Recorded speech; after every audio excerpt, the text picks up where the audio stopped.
थोड़ा है थोड़े की जरूरत है। थोड़ा है थोड़े की जरूरत है। गाओ। जरूरत है। थोड़ा है थोड़े की जरूरत है।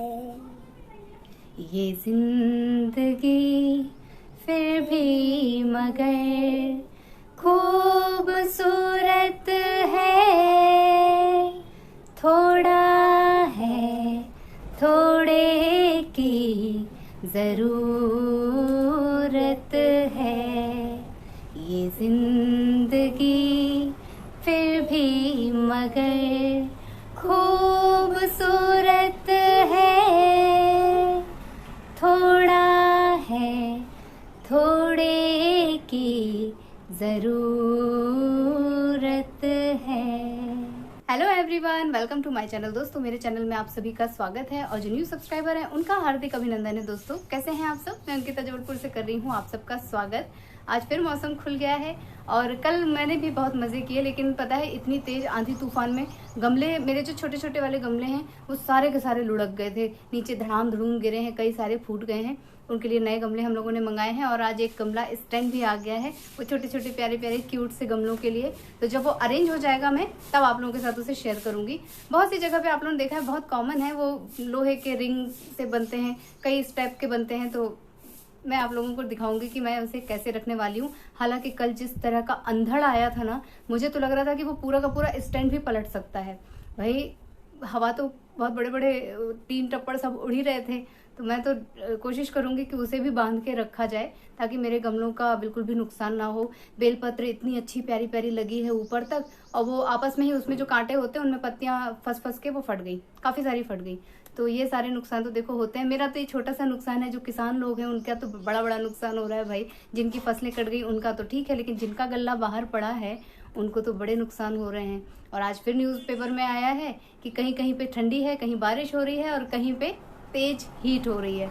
हर तरह का मिक्सिंग मिक्सिंग मिक्सिंग मिक्सिंग माहौल चल रहा है। सो एज यूजुअल सबसे पहले मैं बोलूंगी कि आसपास के नॉइज को एकदम से इग्नोर कर दीजिए, उसका मैं कुछ नहीं कर पा रही हूँ, आई एम सॉरी। और मैं आप लोगों को बता दूं कि उत्कर्ष का स्कूल अब और जल्दी हो गया है। तो उत्कर्ष जो अभी 6 o'clock बस में बैठते थे, अब ये 5:30 बजे बस में बैठ जाते हैं और अपनी मम्मा को बाय कर देते हैं। और इनके पापा ने बोला कि नहीं, मैं इतनी जल्दी घर से बाहर नहीं जा सकता हूँ क्योंकि घर के बहुत सारे काम होते हैं। तो वो अपना वापस से बाइक से ही आएंगे। उत्कर्ष बस स्कूल बस से आया करेंगे। और मुझे पता चला है कि आज स्कूल में उत्कर्ष जिद कर रहे थे अपने पापा से कि मुझे भी ले चलिए पापा बाइक से घर, मैं भी जल्दी पहुँचना चाहता हूँ। तो पापा ने कहा नहीं बेटा, जब तक मम्मा परमिशन नहीं देगी तब तक मैं आपको नहीं ले जा सकता हूँ। तो ये इसके पापा ने कहा, सब बच्चों के सामने मुझे आंखें दिखा रहा था कि पापा मेरी बात नहीं मान रहे हैं।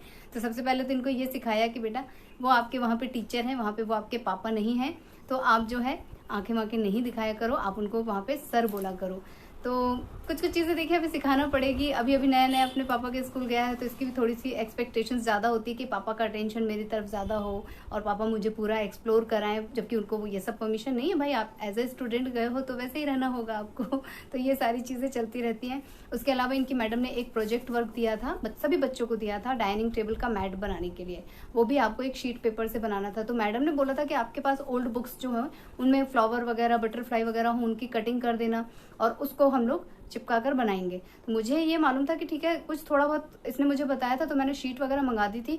उसके बाद मैंने इसको बोला था कि बेटा तुम देख लेना अपनी कोई ओल्ड बुक, उससे करना, लेकिन अभी रिसेंटली वाली मत कट करना क्योंकि किसी बच्चे के काम आ सकती है। तो उत्कर्ष ने फॉलो अप किया। इनकी LKG UKG की भी कुछ बुक्स थी, उनमें से इन्होंने कुछ चीज़ें निकाली। उसके बाद ये इनको 1-2 स्टिकर पसंद आ गए, बच्चों का देखा इन्होंने, इनको मौका मिल गया देखने का, एक दिन का गैप हो गया तो कि कौन सा बच्चा क्या लेके आया है। तो ये अपने 1 साल पहले की, मतलब सेकंड में हो ना तुम फर्स्ट की जो बुक्स हैं उनको कट करने लग गया। रुका था कि आप अपने बच्चे को, आपका कॉन्सेंट्रेट कहाँ है? मैं सेकंड में हूँ कि थर्ड में हूँ, आपको नहीं फर्क पड़ता, मैं फर्स्ट में हूँ। मम्मा मम्मा भूल गई थी कि तुम थर्ड में चले गए, मम्मा को अभी भी ये था कि तुम सेकंड में ही हो। तो मैंने ना इसको बोला कि बेटा तुम जो है अपनी न्यू बुक्स को, मतलब 1 साल पहले की बुक्स को भी मत खराब करना, क्योंकि हम वो किसी बच्चे को दे देंगे। तुम्हारी बुक्स बहुत अच्छी हैं, तुमने उसे गूदागादी भी नहीं की है, कहीं से फाड़ा भी नहीं है, तो वो किसी के काम आ जाएगी। मैंने ये सारी बातें इससे कही, लेकिन इसको ना एक किताब में से कुछ चीजें बहुत अच्छी लगी, तो ये मुझसे छुपा के उसे धीरे धीरे काट रहा था। और मैंने इसे स्कूल जाने से पहले पकड़ लिया कि ये क्या कर रहा है, और मैंने इसे थोड़ा तेज डांट लगा दी मॉर्निंग में कि मैंने तुमको जो समझाया, जो सिखाया, तुम अपनी मम्मा की बात नहीं सुनते हो, तुम्हें बिल्कुल भी चीज़ों की वैल्यू नहीं है। तुम माँ सिखा रही है कि बेटा ये चीज़ किसी के काम आ सकती है तो हम उसे दे देंगे। मतलब मैं इसे बहुत सारी बातें चिल्ला रही थी गुस्से में, और ये हदस गया था क्योंकि एक तो इसकी चोरी पकड़ी गई है, चुपचाप चुपचाप जो कुतर रहा था अपने एक पेजेस, और दूसरा फिर ये ना इसकी बस आ गई तो ये चला गया। मैंने भी गुस्से में भेज दिया, मुझे गुस्सा आता है तो मैं फिर बहुत ही ज़्यादा गुस्सा हो जाती हूँ। फिर इसके पापा ने बोला कि इस समय हर साल सिलेबस चेंज हो जाता है तो वो वैसे भी किसी के काम नहीं आने वाली है। तो मेरा मुंह ना ऐसे खुला रह गया। मैंने कहा चेंज हो जाता है मतलब कि इसने जो फर्स्ट में बुक्स पढ़ी हैं, अगर इसका कोई छोटा भाई बहन होता तो वो उसके काम भी ना आती, क्योंकि भाई हमने तो ऐसे ही पढ़ाई की है। हमारे यहाँ 3 भाई बहन थे, बड़ा भाई छोटा भाई, मतलब हमने ऐसे ही अदला बदली करके पढ़ाई की है। इतना ज्यादा एक्सपेंसिव बुक्स हम खरीदते हैं अपने बच्चों के लिए, और वो सिर्फ 1 साल ही काम आती है। ये सुन के ही मुझे इतना ज्यादा गुस्सा आया। मैंने कहा कि ये कहाँ जा रही है शिक्षा, मतलब जिनके पास ये है बस वही अपने बच्चों को बहुत ऊंची शिक्षा और बहुत अच्छी शिक्षा दिला सकते हैं, और जिनके पास नहीं है वो क्या करें, या जो अफोर्ड नहीं कर सकते हैं, जिनके 2-2 3-3 बच्चे हैं, वो क्या करेंगे। हर साल बच्चों के लिए नया सिलेबस अफोर्ड करना, और वो भी कोई सस्ती वस्ती किताब कॉपियां नहीं आती हैं। 3-3 4-4 हज़ार का बिल बनता है बाकायदे केवल बुक्स का। उसके बाद आर्ट एंड क्राफ्ट का अलग, ये अलग, वो अलग, वो अलग, हर चीज के लिए अलग अलग सब चीजें मेंशन करनी पड़ती है। मुझे लगा कि ये शिक्षा का मापदंड कहाँ जा रहा है। मतलब हर आदमी चाहता है कि उसका बच्चा शिक्षित हो, हर आदमी एक नारा, नेता वेता नारा लगाते हैं कि हाँ हमारा भारत जो है शिक्षित हो, घर में छोटे छोटे बच्चे हैं उनको भी शिक्षा मिलना चाहिए, गरीब है उनको भी शिक्षा मिलना चाहिए, लड़कियों को भी शिक्षा मिलना चाहिए। ऐसे मिलेगी शिक्षा जहाँ 1 क्लास की बुक्स यूज होने के बाद सिलेबस ही चेंज कर दिया जाता है ताकि उसे दोबारा से रीयूज ना किया जा सके। ये तो बड़ी शर्मनाक बात मुझे लगी। लेकिन अब मैं अकेली थोड़ी ना झंडा लेके खड़ी हो जाऊं, लेकिन अगर मुझे ऐसा लगता है कि इस मुद्दे को उठाया जाए तो शायद हो सकता है भाई सरकार कुछ करे। तो इनके पिताजी ने बताया, पापा ने बताया कि हर साल जो है पब्लिशर्स आते हैं, वो स्कूल को देते हैं, वहां से स्कूल की कमाई होती है। एक खास कुछ निश्चित दुकानें होती हैं जहाँ पे ये मिलेगी, आपको सिर्फ उसी दुकान से लेना, और बिल्कुल भी डिस्काउंट नहीं, ज्यादा हुआ तो 5% 10% का डिस्काउंट। मतलब इतना ज्यादा धांधली शिक्षा के नाम पे। मैंने अभी तक दवाइयों में देखा था, हॉस्पिटल्स में देखा था, और भी अदर जगह पे भी देखा था, बट मैंने यहाँ स्कूल वाला पहली बार फेस किया या सुना मैंने। तो मैंने कहा कि बाप रे, क्या है आज के ज़माने में बच्चों को पढ़ाना, इन सब चीज़ों को अफोर्ड करना। और उसके बाद हम ये भी नहीं कर सकते कि चलो बड़े भाई ने कोई चीज़ पढ़ी है तो वही सेम टू सेम छोटे को पढ़ना है तो हम उसको अवेलेबल करा दें। नहीं, चीज़ें तो बदल गई। अब कैसे बड़ा भाई और छोटा भाई आपस में मैनेज करेंगे। तो ये चीज़ मुझे बहुत ज़्यादा खल रही थी। फिर ठीक है, जब उन्होंने बोला कि सिलेबस चेंज हो गया है, वो बुक्स किसी के काम नहीं आएगी, तो मैंने फिर भी बोला कि ठीक है नहीं आएगी वो एक अलग बात है, बट जैसे आप इसके लिए पुरानी बुक्स लाके स्कूल से दे देते हैं कि भाई ये फलाने बच्चे की है बुक्स, देख लो तुम, अगर इससे कुछ मैथ्स की एक्सरसाइज कर सकते हो या इंग्लिश की कुछ रीडिंग्स लगा सकते हो, कुछ रूल्स समझ सकते हो, तो वैसे ही हम भी कर सकते हैं भाई। चलो सिलेबस चेंज हो गया है, लेकिन कुछ ना कुछ तो चीज़ें मैच होती हैं। मैथ्स में तो वही प्लस माइनस रहेगा, वही इंटू रहेगा, वही सब टेबल्स रहेंगी, वही सारा सब कुछ रहेगा। तो एटलीस्ट वही चीज़ें हम लोग फॉलो अप करते हैं, क्योंकि मुझे मेरे बच्चे को वैल्यूज सिखाना है। सिलेबस चेंज हो गया है तो तुम कोई भी चीज़ को उठा के कुतर दो, ये मुझे नहीं सिखाना है, एनी हाउ नहीं सिखाना है।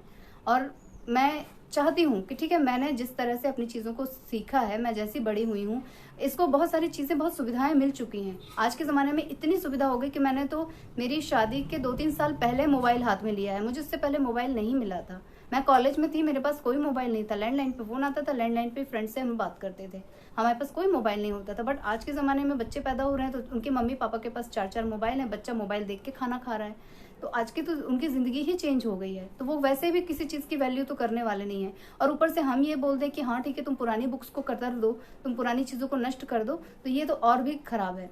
जबकि कई सारे स्टिकर्स मार्केट में आते हैं, और मैंने तो वो भी छोड़ो, मैं तो वो भी नहीं दिलाती हूँ, मैं बहुत गंदी हूँ।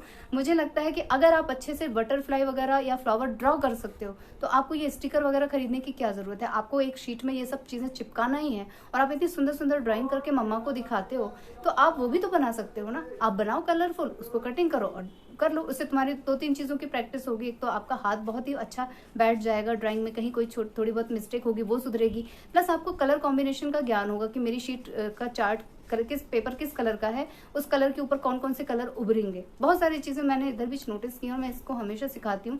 और इसे सिखाते सिखाते जो और चीजें मुझे पता चलती हैं उससे मुझे एक तरह का धक्का ही लगता है कि कहाँ जा रहा है हमारा देश, कहाँ है बच्चों का भविष्य, क्या होगा इनका, मुझे नहीं मालूम।